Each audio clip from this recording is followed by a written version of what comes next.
100 के अंदर रहेगा टीएमसी। और मेरे ख्याल से जिस तेवर में और जिस अंदाज में शुभेंदु अधिकारी बोल रहे हैं और जिस अंदाज में उन्होंने चुनाव लड़े हैं, उनकी बात में वजन तो बहुत होता है।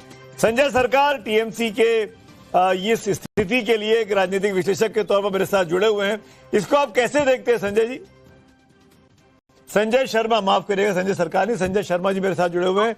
आप भी मैं स्क्रीन पे आप दिखे तो मुझे समझ में आया। संजय जी, ये तो बड़ा झटका हो गया, डबल डिजिट में भी आप लोग सिमट कर रह जा रहे हैं।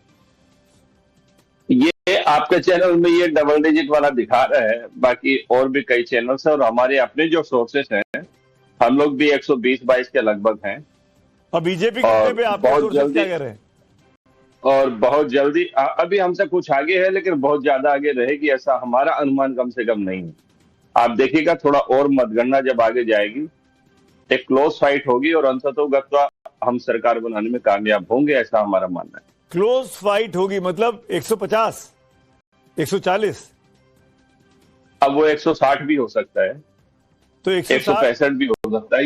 ये तो ये जैसे जैसे समय बीतेगा काउंटिंग मतगणना और आगे बढ़ेगी। हाँ, 211 या 215 से कम अगर 40-50 सीटें हो रही हैं तो ये तो आपके खिलाफ मैंडेट हुआ ना।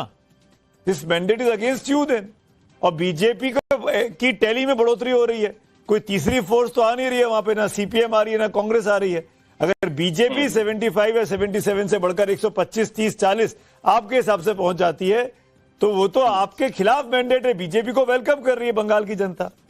ये हमारे खिलाफ मैंडेट है, ये बात आप बोल सकते हैं, लेकिन हम देख रहे हैं इस चुनाव प्रक्रिया जैसे प्रारंभ हुई थी, केंद्रीय चुनाव आयोग की जो भूमिका थी और अभी तक केंद्रीय चुनाव आयोग जो जिस भूमिका का पालन कर रहा है और जो उसे करना चाहिए था, आकाश पाताल का फर्क है। फिर भी हमें लगता है कि इतना सब होने के बावजूद भी हम सरकार बनाने में कामयाब रहेंगे। मैं अभी तक इस कॉन्फिडेंस की वजह नहीं जान पा रहा हूं संजय जी, ये कहां से आप कॉन्फिडेंस दिखा पा रहे हैं? दोपहर में 12 बजने वाला है, कॉन्फिडेंस 4 घंटे की काउंटिंग हो चुकी है, लगभग हर एजेंसी के सर्वे मेरे सामने खोल लिया, आपने मुझे चुनौती दी, हर जगह आप पीछे चल रहे हैं। हाँ ठीक है, आपको लगता होगा, लेकिन हमारे पास अपने फीडबैक भी हैं सुबीर जी।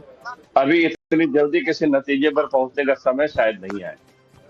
नहीं तो ये मुझे बताइए कि आप किन इलाकों में अच्छा करेंगे, क्योंकि जो आंकड़े हैं मेरे पास बंगाल के, वो तो जो पूरब का इलाका है वो तो पूरा भगवा होता दिखाई दे रहा है। उत्तर का और पूरब का जो फर्स्ट फेज हुआ था, जो अमित शाह ने कहा कि 110 सीटें आएंगी, वो तो लगभग उसी दिशा में चीजें जा रही हैं। अभी हमें लग रहा है कि जा रही हैं, लेकिन अभी जैसे जैसे चुनाव बढ़ेगा, मतगणना आगे चलेगी और राउंड्स के जब रिजल्ट्स आएंगे, आप देखिएगा काफी स्थिति में परिवर्तन होगा। अच्छा, ये अगर ऐसा हो पा रहा है तो क्या आप मानेंगे कि बंगाल की जनता का मिजाज चेंज हो गया है? जो नैरेटिव आप लोगों ने कहा कि ये कल्चर अलग है, यहाँ पे हिंदू मुसलमान नहीं चलता है, अब वो चीजें बदल गई हैं। योगी जहां गए वहां स्ट्राइक रेट बीजेपी का बहुत अच्छा है, अमित शाह